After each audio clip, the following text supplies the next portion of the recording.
Hi guys, it's me again. Let us continue our discussion. So today we're going to start with chapter 27, which is the magnetic field and the magnetic forces. So we're going to describe what is the magnetic field, and we try by all means to determine the magnetic forces that are acting on the magnetic field or in the charge.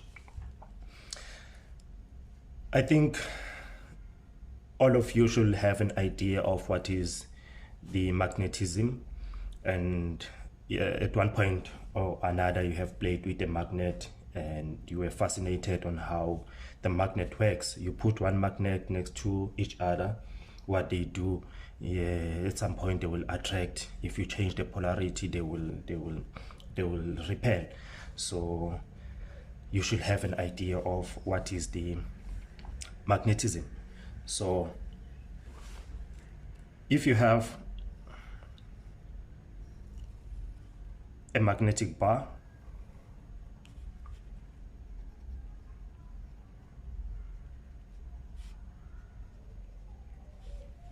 and the magnetic bar have two polarities, which is the north and the south. Let's say you break it down in halves.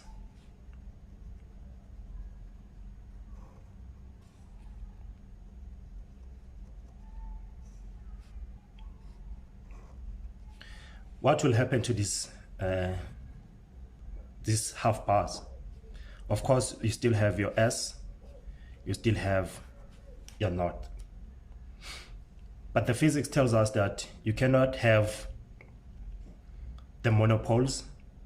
So once you break it down, you're also creating another magnet that composes of both north and south. So if you keep on breaking this down,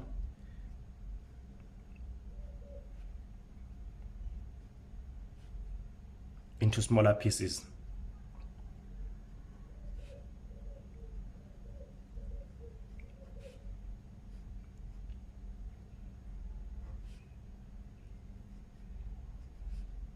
and so on and so forth,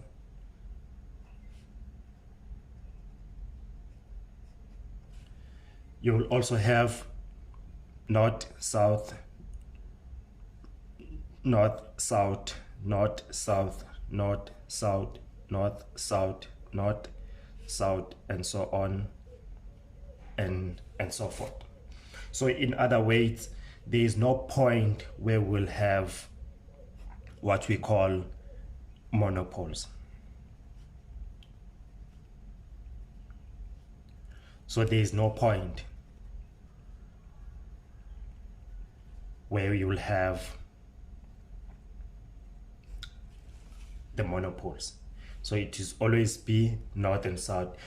Of course, there are some theories and stating that there is a possibility of having a monopole, but that has been scientifically proven, or no practical has been done to prove that. So at the moment, it's only there's no monopole. We only have the dipole, which composes of north and south. So there's no way that you can find a magnet that is north have the north, or the magnet that is have a south. So now let's think about this. What happens now if you put two magnets next to each other?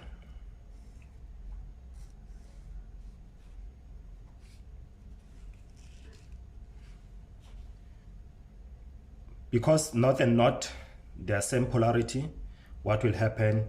They will repel. So this one will be pushed in that direction, and this one will be pushed towards your left. So in other words, there will be a force that is pushing these magnets apart. So this one will go to that direction, and this one will move to this direction. And if you flip one, let's say you flip this one, or you change the polarities, this becomes your S, this becomes your north, and because they are opposite, what will happen is they will attract. So there will be a force that is pulling these magnets together. So there'll be a force that is attracting these two magnets. So it's the same as in charges. Remember, in charges we said the opposite, they tend to attract, but the like charges, they repel. So this is the very same thing that is happening here. So you have north attracting south and not repelling north. As we did last time, if you have a positive charge and a negative charge in the same sphere, and we said that we have what we call the dipole. So if you have a dipole, and we said that is what we call an electric dipole. And in an electric dipole, you have the electric fields that are from the positive towards the negative. They start from the positive, they end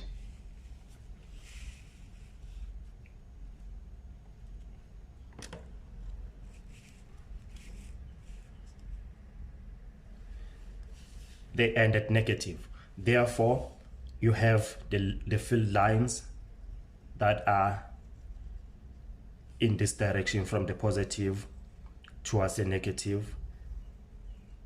Positive, they end at negative. So you have an electric field E, which is from the positive to the negative. Similar thing that is happening if you have a magnet. You have a magnet having north and S, and we call this a magnetic field.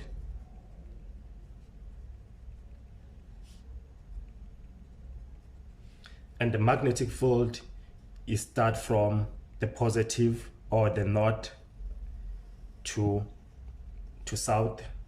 So you have lines, continuous lines,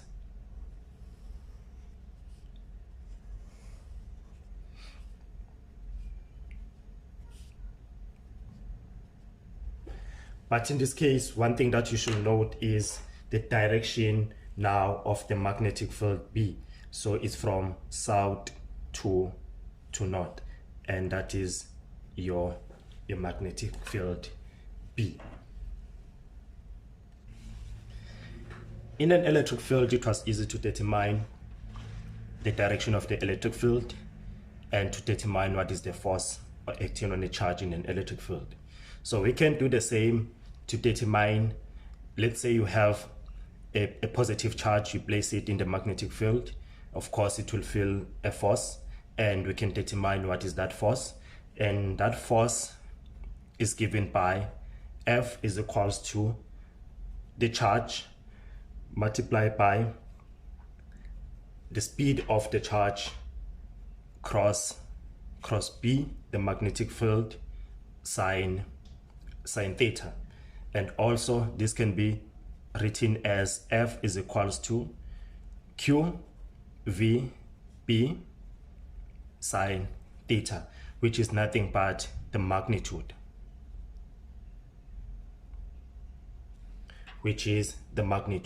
So in order to find the direction, remember the direction is nothing but F with an R at the top equals to Q V B sine theta in an n hat direction.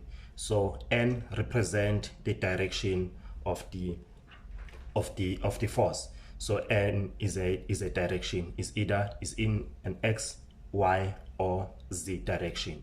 So what is F? F is the force in newtons. Then Q is the charge. It can either be a positive charge or a negative charge. V is the speed of the charge, so you can measure the speed of the charge in in the laboratory. B, it's our magnetic field.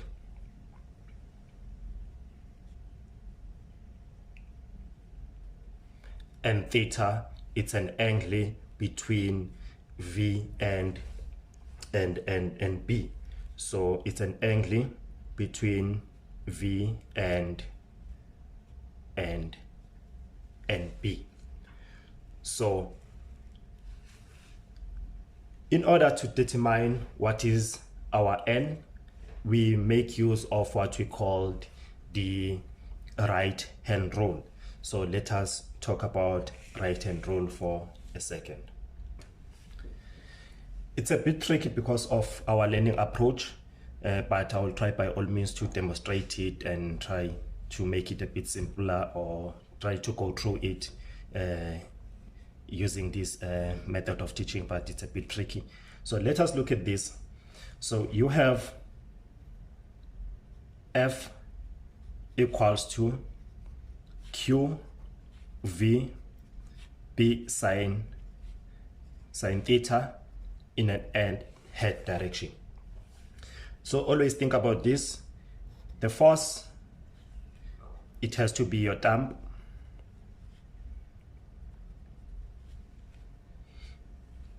V, it has to be straight fingers.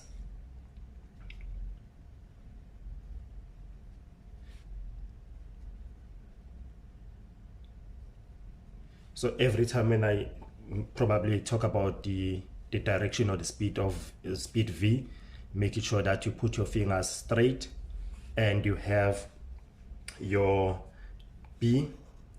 In this B, you bend your fingers. So in this B, your fingers are bent. So what do we mean about this? There are 3 rules or guidelines, I'll say rules, that you should follow when you think about this. Number 1, you place your fingers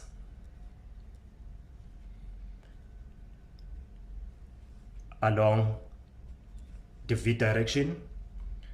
Number 2, you curl now your fingers towards your B.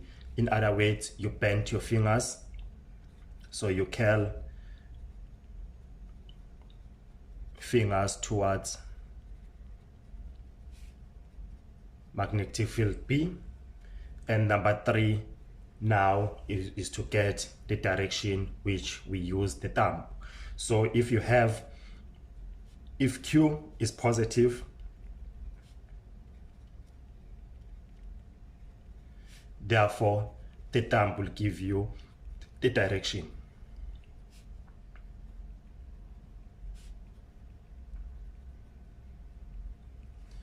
But if Q is negative,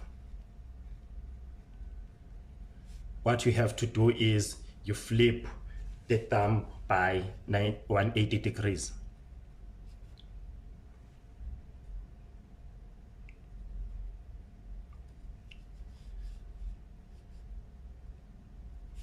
The thumb is flipped by 180 degrees. So let's look at this. Let's say you have a charge that is moving in this direction with the speed V, and let's say the magnetic field B is in this direction. So let us try to follow our step now. So you're putting the fingers pointing towards V, and it needs to curl towards your B. So in order to do that, you see I need to put my hand like this, it pointing down, the thumb is pointing down. So the fingers are straight towards the direction of V, is in this direction upward, the direction of V, and now I need to curl towards B. So if I curl towards B, you see B is in this direction, so I need to curl in this direction. So I curl my fingers in this direction. So if I curl my fingers in this direction, you see now my thumb is pointing towards the page. So if it's pointing towards the page, then that is the direction of the force. So if you take note of this, we have two symbols that you need to think of. Number one, if you have, is this symbol which it says out of the page.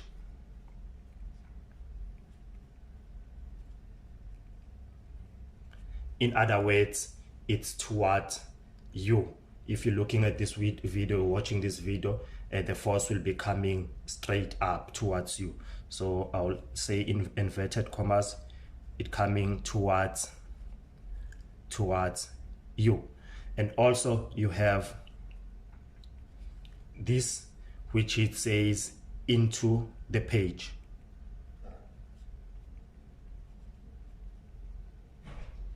So this makes it easier now to distinguish between the direction of the force, whether the force is coming in this direction or it's going into that into the page direction. So if you look at the arrow bar, take this as the front side and take this as the back side. So if you're shooting towards the page, you will see this, but if you're shooting towards yourself, it will show this. So in this case, let us find now what is the direction of the force. So you put your hand like this towards the direction of V, and you curl it towards your B. So you're curling it in this direction, and of course your thumb is towards the page. Therefore, if it's into the page, therefore the force will be into the page. So if you look at another example, let us try another example. Let's say magnetic field D is down now and V is in this direction. So of course I'll put my hand like this. I put my hand like this. V is going in that direction. So if V is going that direction, therefore I curl towards B, and B is down, so it goes like this. And of course the direction of my thumb is still pointing towards the page or into the page. Therefore our force is in that direction. So let's look at a different one now, where I say, let's say B is in that direction, but now the speed is in this direction. So as you can see, I cannot put the direction is in this direction, so it has to be in this way, or it has to be, you have to flip it now. As I've said, it's going to be difficult if I'm using this type of method to show you, but this is my direction. So as you can see now, the thumb is pointing upward in this direction.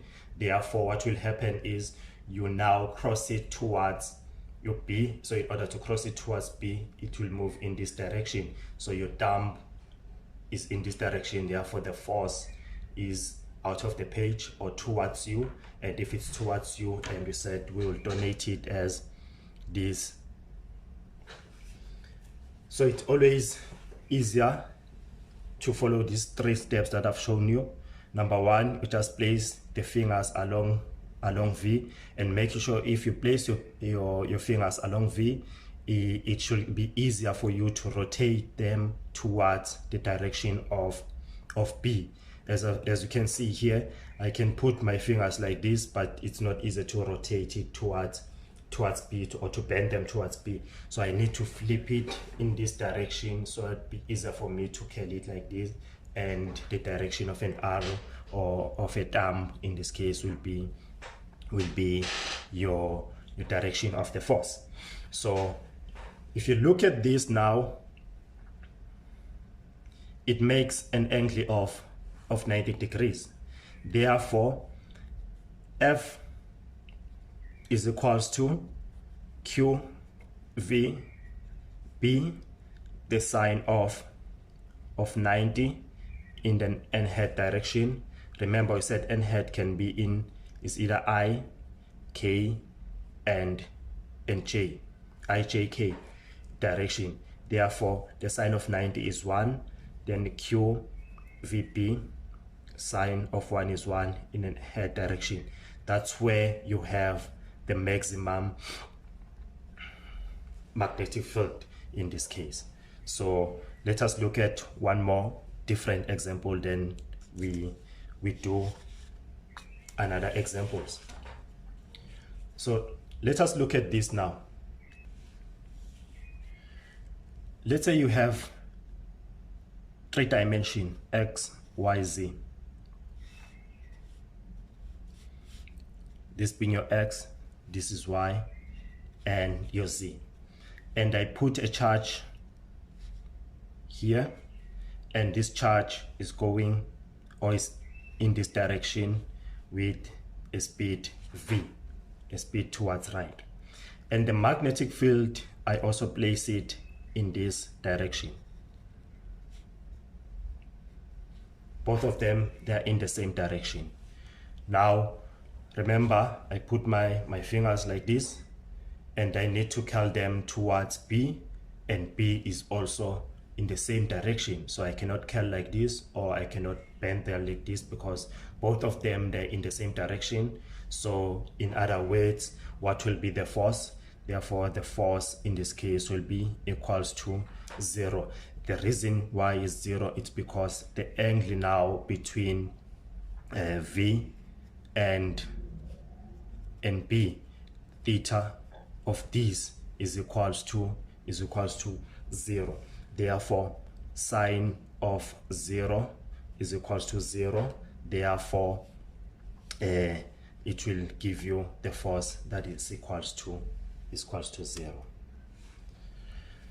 Now let's change the direction of the magnetic field. We still have x, y, z component, x, y, z component, and I put this charge here, and it has a speed v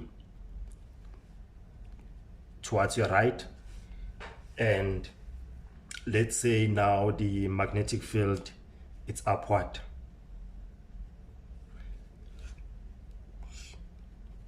It's upward, and I ask you to find the direction of the force. So the direction of the force, again, I put my hand or my fingers in the same direction as the speed v, then I curl it towards B, so it will curl like this. And of course my thumb is the direction of the force, and it is towards you. And if it's towards you, then we can say now we have the force, which is equals to Q times V times B, the sine theta. And if it's towards you, it means it coming towards your x-axis. Remember, in this case, the x-axis is just the direction, which is it points towards you. Therefore it's in an x direction, and remember the x direction is denoted as an I, therefore it's going to be in an I hat direction. So I, J hat, K hat, so it's in an I hat direction. So Q, V, B. Now we need to worry about theta. So if you look at this, they are perpendicular to each other, so they make an angle of 90. Therefore this is 90 in an I hat direction. Therefore this is going to be Q, VP, sine 90 is 1 in an I hat direction, which is the maximum force.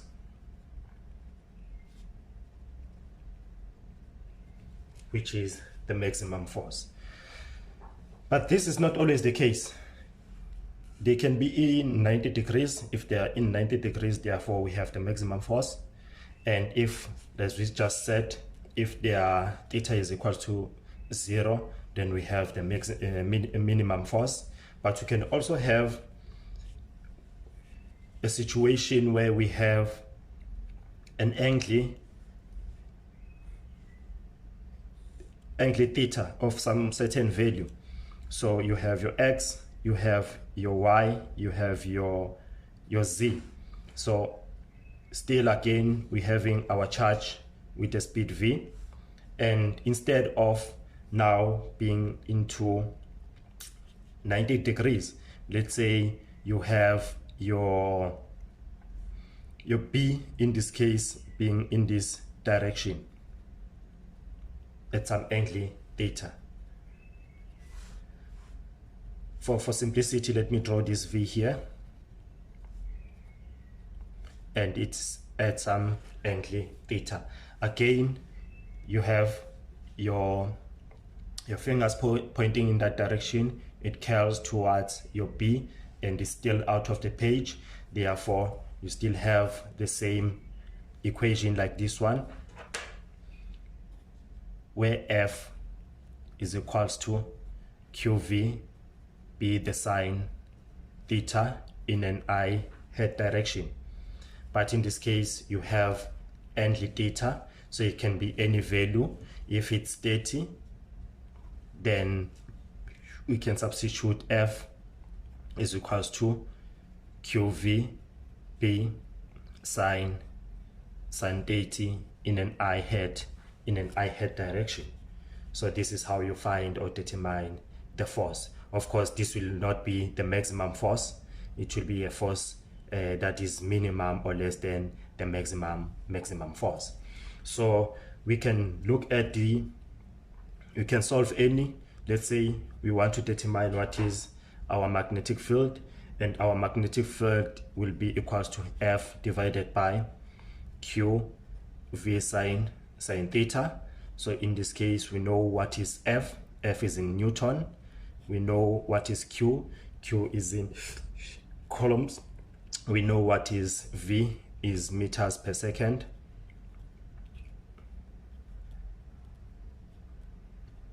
And this can be simplified as ns times s over c times m, and this is known as what we call the Tesla.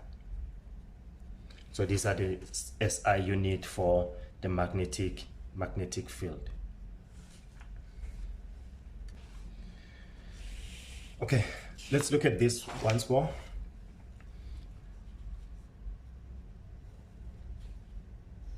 You have your x, y, z. So now let's say this is your z component, this is your x, and this is your y. So in other words, your y is towards the page. So if you look at this, let's say you have a positive charge. Let me use another pen. So let's say you have a positive charge that is moving in this direction at a velocity v, and the magnetic field is in the z direction. This is your magnetic field. So the angle between the two is 30 degrees, and I ask you to find the magnitude of the force, and let's say we know the values for v. If the speed is equals to 3 times 10 exponent 5 meters per second, and let's say the magnetic is given by 2.0 Tesla, and I ask you to find what is your F. So you still apply the very same concept. So you place your hand towards your V, and it should be flexible enough to curl towards your B. So if it curls towards your B is in this direction, it curls and is still towards into the page. Therefore, we can find what is what is F? So F is equals to QV B sine theta.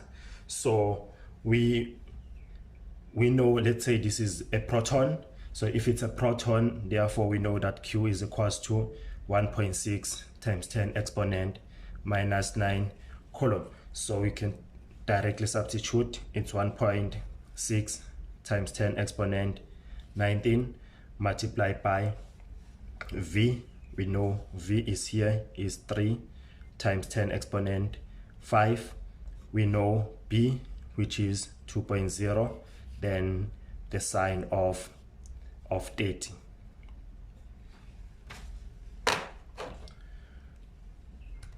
So this gives me 4.8 times 10 exponent minus 14 Newton. That is the magnitude of the force.